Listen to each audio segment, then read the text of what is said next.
how do you get from a simple blueprint to a complex satellite orbiting hundreds of miles above our heads?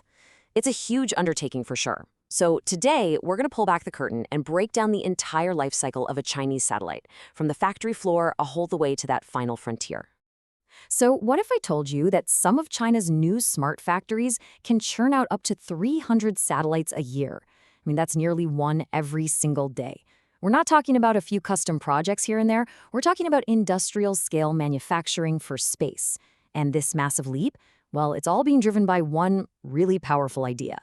And that idea is the space dream, or Hangtianmeng. It's a concept that frames space exploration not just as, a scientific goal, but as a core part of a much bigger national ambition. This is the why behind literally everything we're about to dive into. But okay, this space dream didn't just appear overnight. To really get how China builds satellites today, we've got to take a quick look at the journey that brought them to this point. The whole program's roots actually go all the way back to the 1950s with missile research. But the first huge milestone came in 1970 when they launched their very first satellite, Dongfang Hong-1. By the 80s, China could independently build, launch, and operate its own satellites. And all that rapid development has led to where they are today, what they call a complete space power, able to do everything from sending astronauts to orbit to exploring deep space. So who are the master architects behind this massive enterprise? Well, it's not just one organization, but really a team effort between a couple of state-owned giants. The two main players you need to know are CASIC and CASIC. Think of CASC, the China Aerospace Science and Technology Corporation, as the main engine here.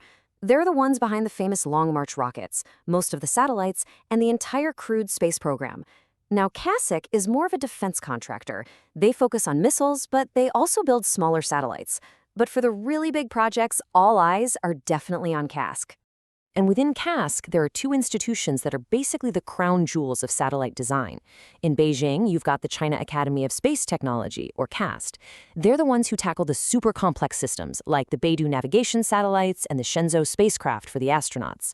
Then, down in Shanghai, there's the Shanghai Academy of Spaceflight Technology, or SAST, and they specialize in things like weather and Earth observation satellites.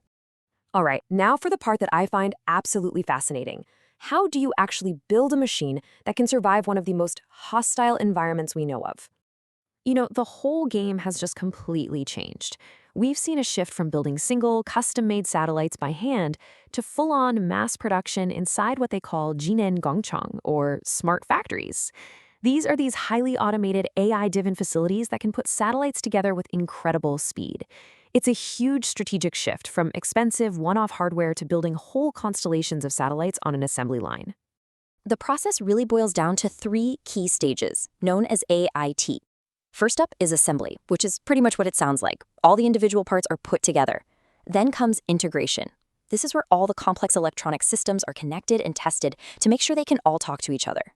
But that final step, testing, that's the most critical. It is the ultimate trial by fire. And here's the thing you have to understand. Before a satellite can go to space, it basically has to survive hell on Earth. For instance, they'll mount a satellite on the world's largest shaker table. We're talking a 140-ton machine that violently mimics the intense vibrations of a rocket launch. If even a single screw comes loose, the whole thing fails. And believe me, the punishment does not stop there. The satellite then gets put inside a massive thermal vacuum chamber, where it's alternately frozen and then basically baked to simulate the wild temperature swings of being in orbit. After that, it's blasted with the deafening roar of a launch, sound waves so powerful they could literally tear an untested machine apart. Only after surviving this whole gauntlet is it finally certified for flight. So, once a satellite is built and has somehow passed all of its brutal tests, it still has to get to its final destination. And that brings us to the journey to orbit. China has 4 major spaceports, and each one is a specialist. There's Jiuquan out in the Gobi Desert, that's the historic site for launching astronauts. Xicheng handles satellites heading way up to high geostationary orbits. Taiwan specializes in satellites that go over the poles. And the newest one, Wenchang, is right on the coast, which makes it perfect for launching the heaviest rockets, like the modules for the space station. Now, launching isn't just about pointing a rocket up and hitting go. You have to hit what's called a launch window. The best way to think about it is like a highway on-ramp to a specific orbit that only opens for a few minutes each day. If you miss that window, you have to wait. It requires just incredible timing. And the vehicle that gets them to that on-ramp, well, it's almost always from the legendary Long March family of rockets, or Chang'e. These are the super reliable workhorses of China's space program, with a really long and successful history. Once that rocket lifts off, two key ground centers take over. It's kind of like a relay race. The Beijing Aerospace Command and Control Center, or BAAC, is mission control. They manage the launch and make sure the satellite gets into its correct initial orbit.